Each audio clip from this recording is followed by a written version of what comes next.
Hey everybody, welcome back to my videos. My name is Nicole and today we'll be doing a watercolor painting of my favorite cartoon character of all time, Sailor Moon.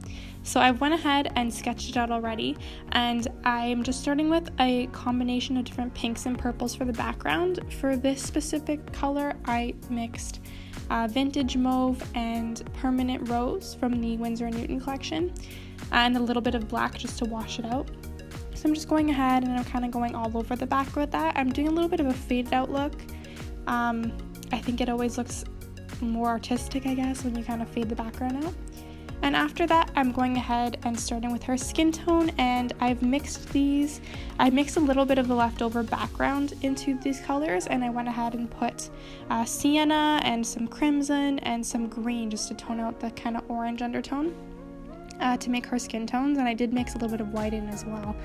So for your skin tones, I find that mixing a lot of unusual colors together can kind of help make a more natural skin tone, but my typical trick is to grab a color wheel, and if something's looking a little bit too purpley or orangey or yellow, what you want to do is find that color and mix the opposite into it. So if your skin tone looks very orange, you want to mix blue in. If your skin tone looks really purpley, you can mix a little bit of green in. So you're just kind of mixing the opposite on the color wheel to neutralize the skin tone.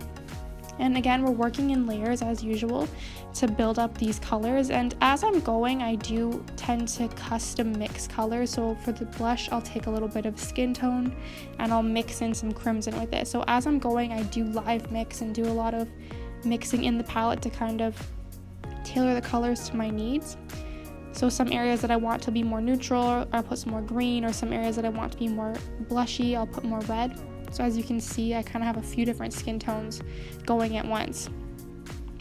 Now, it's really important that you use a really sharp brush for these little details, a brush that's in really good condition, so you can get all those little fine lines and details in.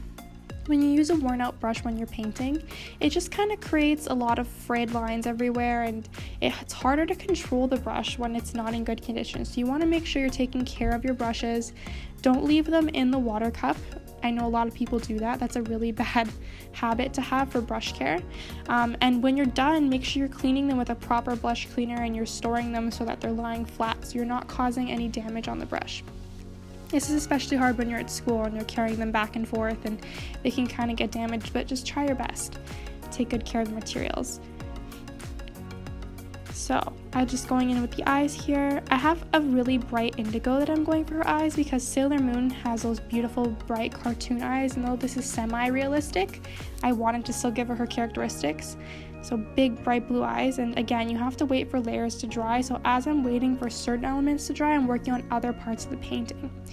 Going in and just adding extra shadow into the eyebrow.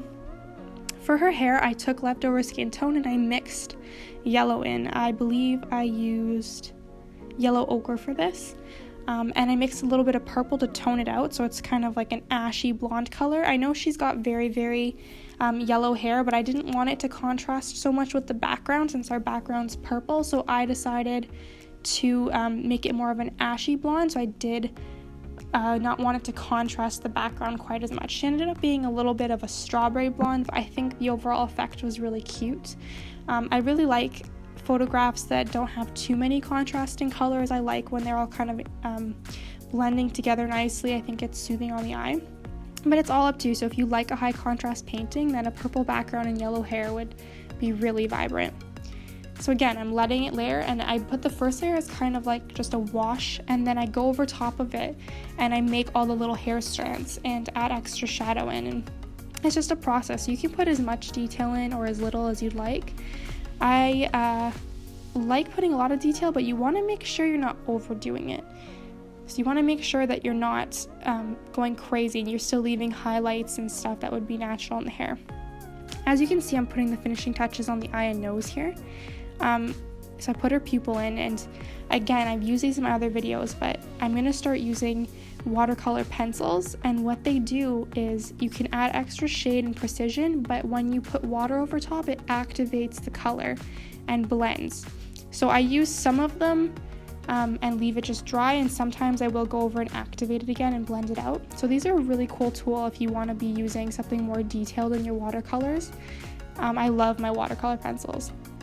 It kind of just sharpens everything up and adds a little bit of precision in that you can't get as easily with watercolor alone.